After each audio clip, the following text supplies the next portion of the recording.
ორშაბათიდან ახალ ცხოვრებას ვიწყებ. ეს არის ხოლმე ყველაზე დიდი ტყუილი, რასაც ჩვენ საკუთარ თავს ყველაზე ხშირად ვეუბნებით. და სხვათა შორის ეს საშიში ტყუილიც არის.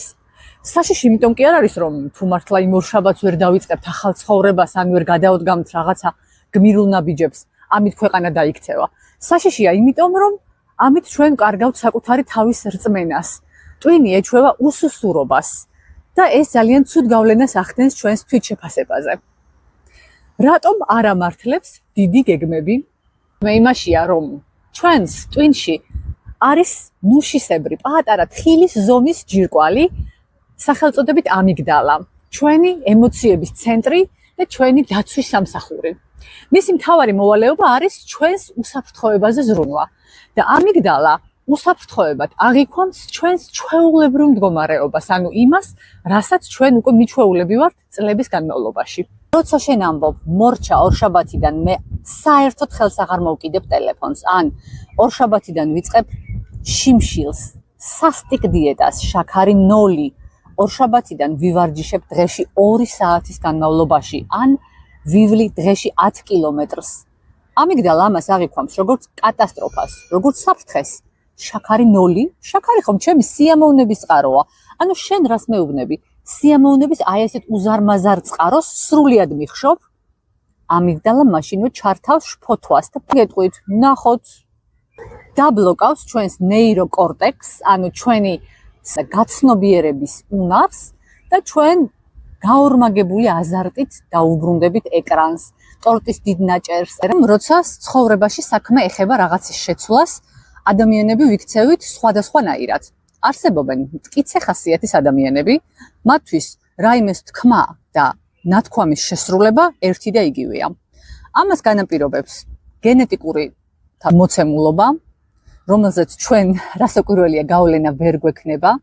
ამას განაპირობებს ასევე ტვინის აღმასრულებელი ფუნქციების თავისებურება.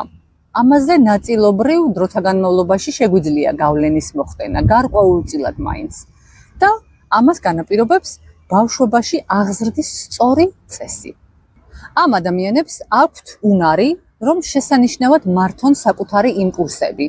მათი ტვინი უკვე გაწვრთნილია მოკლევადიანი სიამოვნებების გადადებაში გრძელვადიანი სიამოვნებების სასარგებლოდ. ეს უკვე ხასიათია.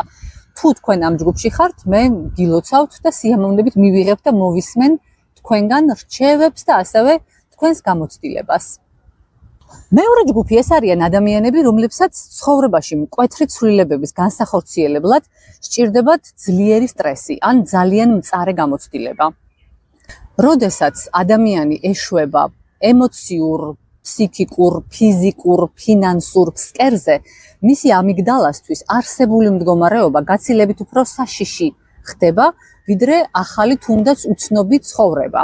ამ დროს ანუ სტრესი ხდება სწორედ რევოლუციური მოტივაციის აღმძვრელი.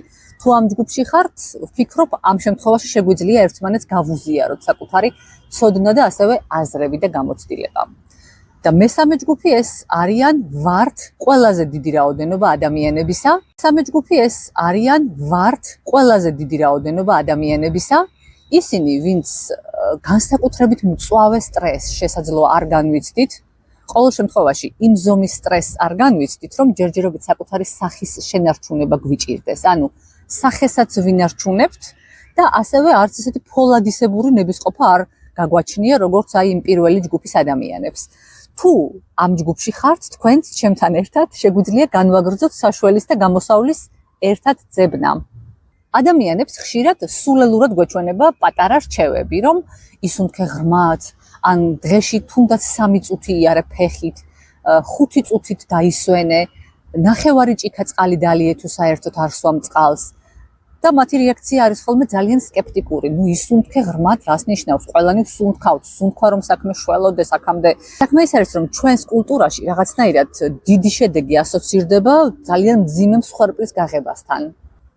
თანაც არ დაგვავიწყდეს, რომ ეს ჩვენი მოლოდინის რეჟიმი საერთოდ წაშლილი გვაქვს და ყველაფერი გვინდა აქვე და ახლავე.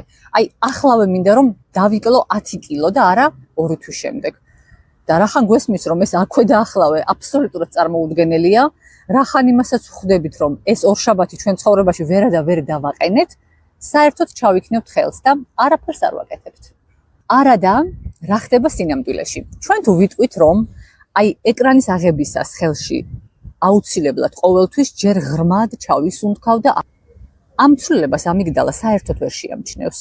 აი ეს და მსგავსი მცირე ცვლილებები შეუმჩნევლად გაეპარება ჩვენი ტვინის დაცვის სისტემას და არ გამოიწვევს არანაირ წინააღმდეგობას. ნელ-ნელა დაიწყებს ახალი ნეირონული კავშირების შენებას და ამიტომ ქცევა უნდა გავხადოთ იმდენად მარტივი, რომ მის შესასრულებლად საერთოდ არ გვჭირდებოდეს არანაირი ნებისყოფის მოკრეფა. ფსიქოლოგიაში არსებობს იაპონური კაიზენის ფილოსოფია. ეს არის მცირე ნაბიჯებით დიდის მიღწევის პრინციპი, ასე რომ პატარა ნაბიჯები ხსნის მარცხის შიშს.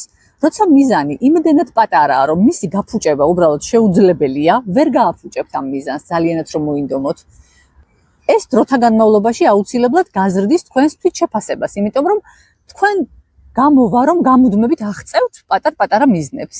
მაგალითად, თუ კვირა გავა ისე, რომ თქვენ წყალს საერთოდ არ სვამთ და გადაწყვეტთ, რომ აი ხვალიდან დავლევ ყოველ დღეს 3 ლიტრ წყალს. ამას თქვენი ამიგდალაც გაგიპროტესტებთ, თქვენი თირკმელებიც და თქვენი გულიც.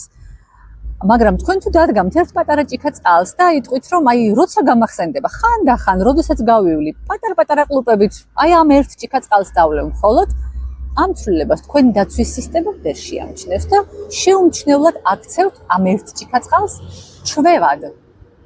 ეს პატარა სავარჯიშოები თავის მოტყუება არ არის. ეს არის ტვინის ჰაკინგი, როდესაც ჩვენ ვებრძვით სისტემას მისივე წესებით, ასე ვთქვათ. ჩვენ იმდენად შეუმჩნევლად ვაყენებთ ახალ პროგრამას ჩვენს ტვინში, რომ ამას, როგორც უკვე ვთქვით, ვერ ამჩნევს ჩვენი დაცვის სისტემა. და ერთ მშვენიერ დღეს აღმოვაჩენთ, რომ ჩვენს ტვინში სრულიად ახალი პროგრამა არის დაინსტალებული. ამიტომ, რადგან ჩვენს ხელშია ასეთი უძლიერესი მექანიზმი, პატარ-პატარა ნაბიჯებით უზარმაზარი მიზნის მიღწევის შესაძლებლობა, შემდეგ ვიდეოში შემოგთავაზებ პრაქტიკულ ბლოგს, თუ როგორ უნდა დავამარცხოთ თუნდაც უძლიერესი ნეირომეცნიერები და სუპერკომპიუტერები, რადგან ისინიც ადამიანები არიან და ის სუპერკომპიუტერები ჩვენი შექმნილია. ჩვენ შეგვიძლია რომ მაღლა დავდგეთ ჩვენს ბიოლოგიაზე და გავუწიოთ კონკურენცია ნებისმიერ ვინმეს და რამეს. გამოიწერე ფიქრების ლაბორატორია და განვაგრძოთ შემდეგ ვიდეოში. დროებით!